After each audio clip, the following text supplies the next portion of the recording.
Assalamualaikum warahmatullahi wabarakatuh. Nama saya Nurhanisa binti Abdul Hakim, nombor matrik F1167.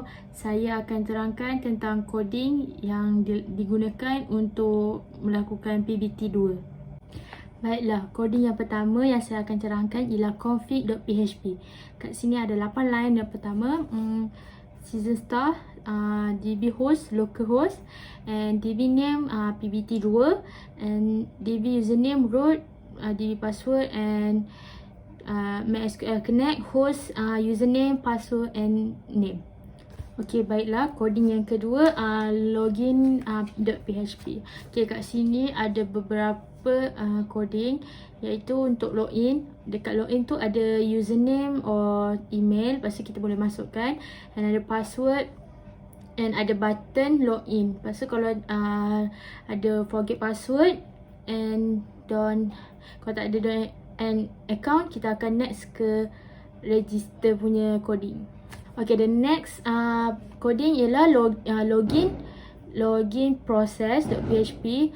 Okay, kat sini ada sub login version, lepas tu password, select stuff from userware, username, login or email, MySQL number, password, verify, login, semua tu dekat login punya proses. Okay, the next coding account.php. Okay, kat sini ada log email, row save, lepas tu your account, boleh masukkan. Dan kat sini ada first name, last name, username, email. Ini adalah cell record form untuk user.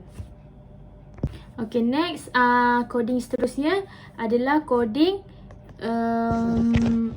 cell record.php. Okay, kat sini untuk cell record punya page.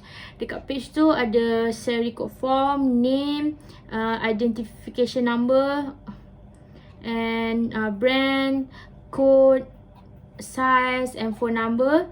Okay, ada kat sini ada checkbox untuk information is true or not. Lepas tu ada button submit dan button back. Itu login untuk share record. Okay, seterusnya coding rate.php. Rate.php ni dia akan baca balik dekat share record. Dia akan keluar apa yang kita isi dekat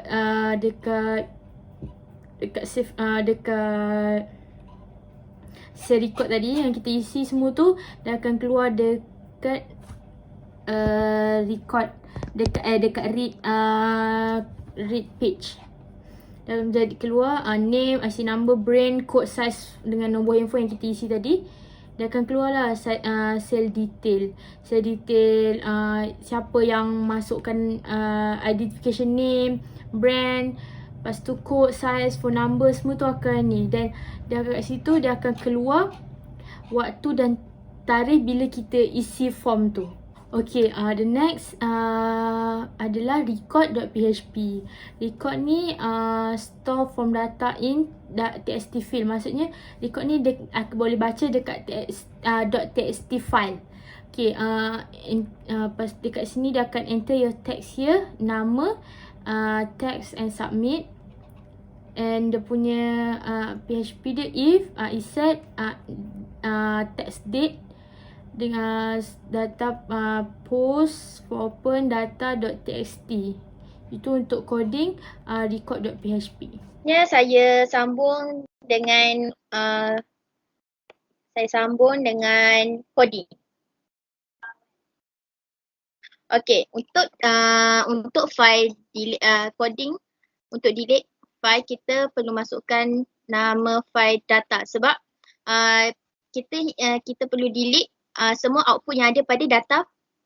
Kita perlu delete semua output yang ada pada data txt. Okey, selepas tu lepas delete, dia akan pergi kepada account PHP. Okey, untuk data PHP adalah data yang telah kita masukkan. Okeynya mana-mana data yang kita masukkan pada website, dia akan keluar pada data txt. Okey, seterusnya adalah comment PHP. Comment PHP adalah di mana satu page yang apabila kita tekan kepada website nanti, dia akan keluar page information user update. Di sini saya menggunakan Bootstrap dan di sini saya masukkan information user update. Saya masukkan name, identification number, brand code, size, number, and ni adalah form yang mana ada nama, identification. Okay, next adalah update. Update di mana bila kita update PHP di mana adalah kita update pada data TXT. Okay, seterusnya adalah logout. Logout adalah satu apabila kita tekan kepada logout, dia akan keluar kepada page login. Dia ada button logout di situ, button logout pada page. Bila kita tekan, dia akan pergi kepada location login PHP. Saya menggunakan season destroy. Okay.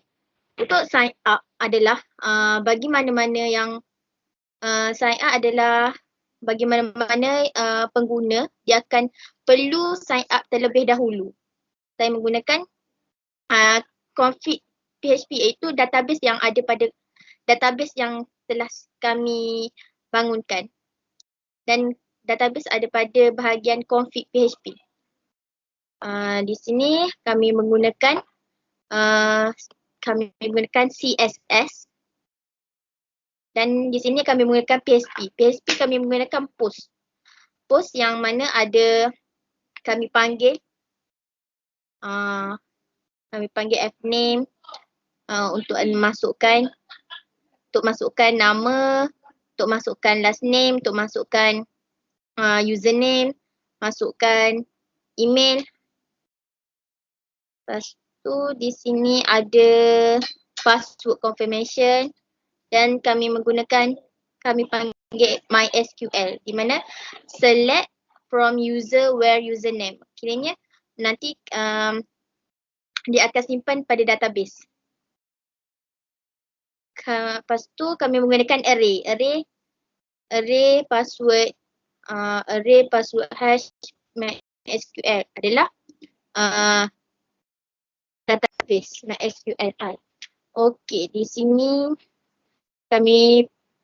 kami membangunkan satu form yang iaitu first name, last name, username, email, password. Okey. Untuk seterusnya adalah style CSS. Style CSS adalah kami gunakan untuk mencantikkan lagi page kami, website kami. Ni pada login form, ni pada form button. Dan seperti mana yang kita lihat, ni adalah pada sign up form, ni adalah pada logo yang di mana ada pada login page dan seterusnya. Okey, itu sahaja daripada saya. Sekian, terima kasih.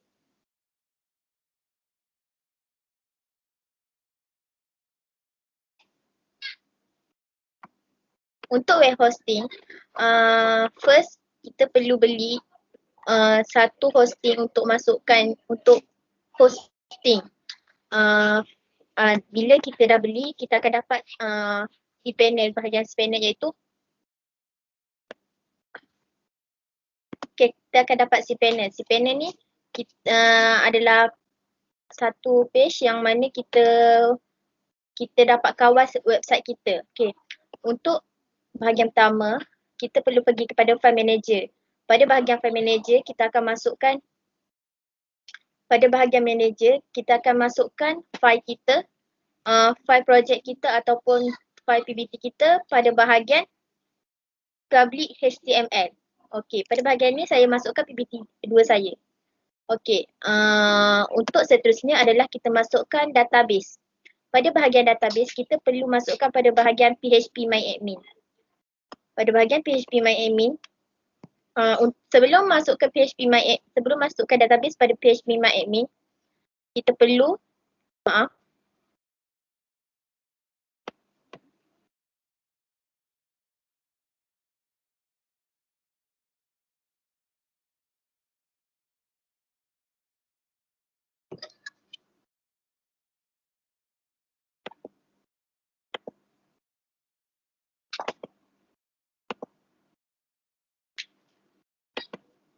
kita perlu pergi kepada database, MySQL database. Di sini kita perlu create new database dahulu. Selepas create new database,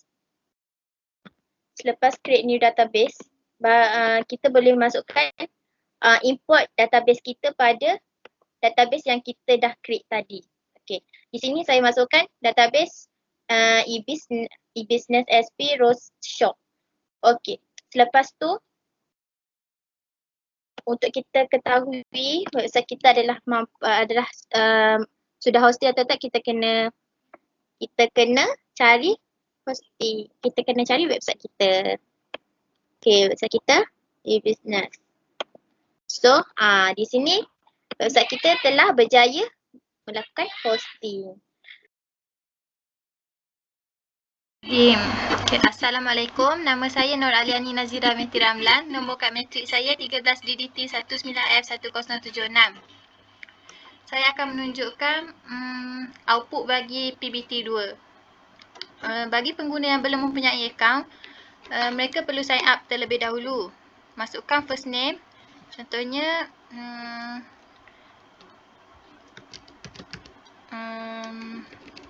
Muhammad, last name Faizal, username Faizal, email faizal@gmail.com, password 12345.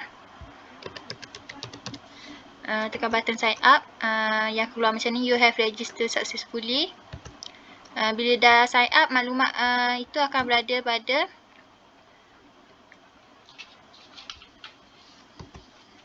user. Nama database PBT2, nama table user Muhammad Faizal, username faizal@gmail.com dan password.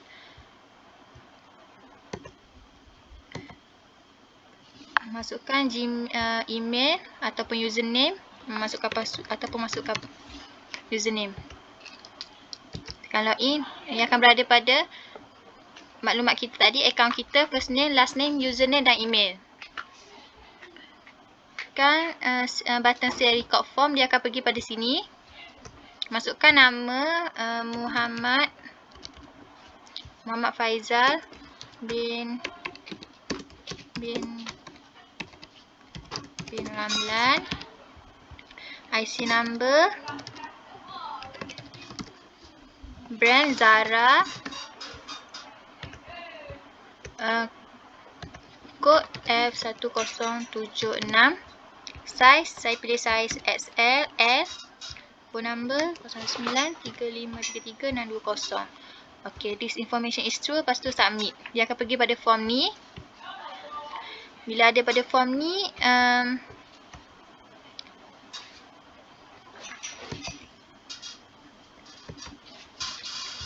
sales detail tadi akan berada pada sini. Muhammad Faizal bin Ramlan, kod, size, phone number semua. Dia akan ada pada data.stats. Bila kita tekan button delete, dia akan pergi pada akaun tadi. Tekan save record form balik, masukkan nama Aliani,